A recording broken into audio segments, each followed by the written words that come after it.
Hello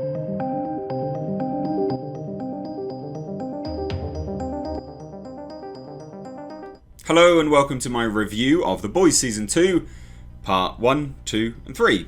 Because if you didn't know, yes, The Boys Season 2 is released, but only 3 episodes. Amazon Prime are looking to reveal or release new episodes every Friday. So there you go, bit of an unusual way of doing it.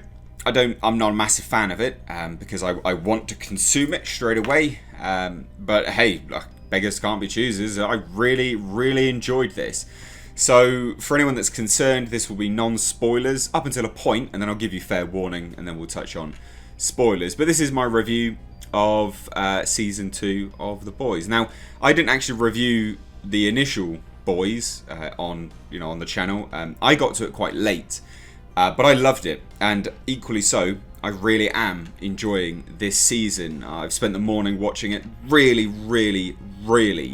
enjoying it. It hasn't lost any of the flavour. Now I've got to say straight from the off, because there's going to be a lot of people that are concerned about some of the direction that they're taking and some of the comments made by Kripke, one of the showrunners. You don't need to worry. In the 3 episodes that I've seen anyway thus far, there is none of this agenda specifically for one political spectrum over the other. This is satire. This is dark satire, and the thing about satire really does sort out who has a sense of humour, who has a stick up their arse, basically. Satire pokes fun at everyone, and this really does poke fun at everyone. There are segments of girl power, but equally so, women in charge get absolutely obliterated, quite literally. Blood everywhere. So you've got to remember that, bearing in, going into this, is that it's satire. Yes, it will poke fun at you, but equally so it pokes fun at everyone else, and it's doing that very nicely. There are, look, again, it's not a spoiler, but just to show you some of the sort of satirical stabs that it takes at, because a lot of people are like, oh, it's going to be Orange Man bad, or, institutions bad and things like this. It's really not. One of the sort of main jokes, part of the first episode, I believe, was the fact that they need a new hiree for the Seven, so they have a blind man, and obviously from a corporate side they start to poke fun at tokenism, even going so far as to say, well, the next member could be a woman, and even better if she is an ethnic minority. Yes, let's do it. It pokes fun at absolutely everyone. So like I say, satire really does sort out who has a sense of humour or who has a stick up their arse. And I encourage you guys to, keep up with it, because it's been really enjoyable. Now, one of the main concerns that people have had from the off was Aya Cash, who's playing Stormfront, which is a gender-swapped character from the comics. If you didn't know, she's originally a Nazi in the comics. Basically, it was a dude who was one of the OG Nazis. Now, she is what I thought she was going to be. She's a feminazi. It's poking fun at feminism and Nazism and things like that, and it's comical. I've only seen shades of it, but it's definitely there. Out and out, there are lines stated. So yeah, it's calm down. Just learn to have a bit of a humour about it. Now, Carl Urban is fantastic as Billy Butcher. He revels in that character. New catchphrase apparently is diabolical. Just keep saying it non-stop. It's really good. There's a lot of nuance to this season so far. Obviously, there's still more to come as the season develops. It's not tackling specific issues in sort of chunks like the first season was. I mean, the first season had a whole bunch of Me Too situation, and then obviously touching on corporatism and things like that, and capitalism and such forth.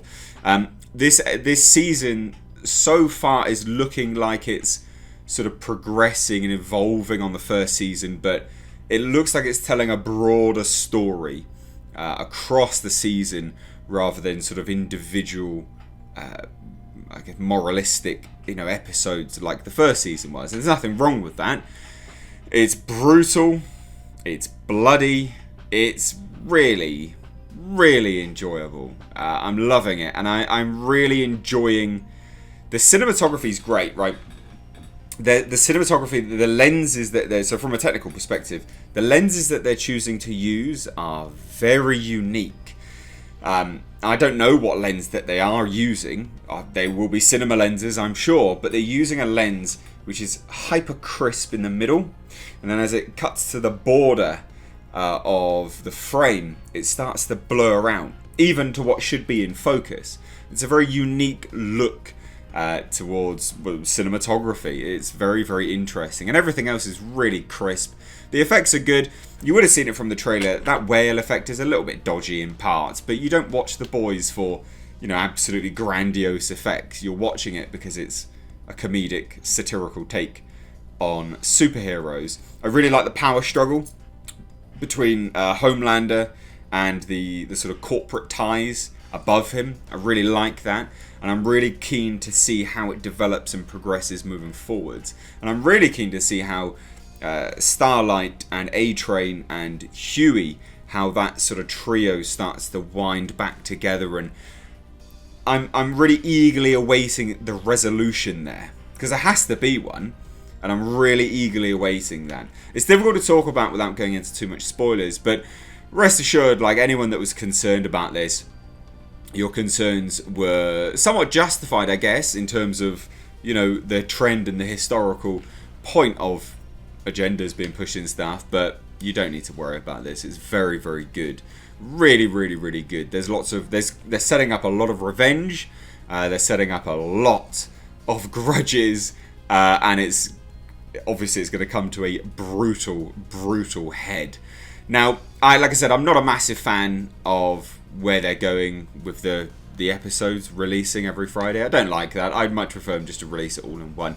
But that's because I'm enjoying it so much, so it's not really a bad thing at all. So there you go. There's my non-spoiler review of Season 2, Episodes 1, 2, and 3 of The Boys. I love it. I highly recommend you guys watch it. Thus far, you don't need to be worried. And the things that you could have been worried about are being treated, are not there, basically. You don't need to worry about it. So there you go. We're going to touch on some spoilers now. So anyone that doesn't want any spoilers, be gone. Please do go. But we're going to touch on Stormfront and some spoilers surrounding her character. So if you want to stay for that, then stay, I guess. So the last episode, she really does start to reveal her true sort of plan, and also her true colours, her racism, basically. When she turns to the girls, Kimiko's brother snaps his neck and basically, calls him a racial slur. Again, it's that shades of the feminazi sort of coming through, the sort of white. Maybe it's white supremacy, I don't know, because she went into the building and killed a bunch of black people immediately. So it might be white supremacy. It might be, again, being a Nazi, a literal Nazi. Which, if it is, no one can be annoyed about that. I mean, that's the comics. Obviously, they've changed the character, but that's a satirical stab on feminism, feminazi. But I don't know, because we didn't see who else she killed. But the dialogue that she gave, yeah, I'd say she's definitely, a racist. But I liked it. I like the whole episode. Everything's been good. It's been really, really great. Black Noir's awesome. Although you see all of the stuff that he does in those first 3 episodes, we've seen what he does in the trailer. There's that extended trailer where we see him going and killing the super terrorist. That's all we've seen of him thus far. There's nothing else that he's done that's particularly interesting. The Deep is going to be an interesting one to watch unfold, because he's getting involved in the Church of the Collective, and I'm eagerly anticipating where that goes, what that pokes fun at, and sort of how that progresses along the line. There's some kind of stab at religious persecution, stuff like that. It's very, very tongue-in-cheek. It's very funny. But like I say, A-Train, Starlight, and Huey, I'm looking to see where that goes. That'll be really exciting. But there you go. There's my review. What do you guys think? If you've seen it, let me know down below in the comments. If you're new here, do hit subscribe. I will review these every Friday, I'm guessing. as they come out, whether they're singular or multi-episodes. But there you go. Stay tuned for next week's review. As always, I've been Mr. H. Thank you so much for watching. Take care.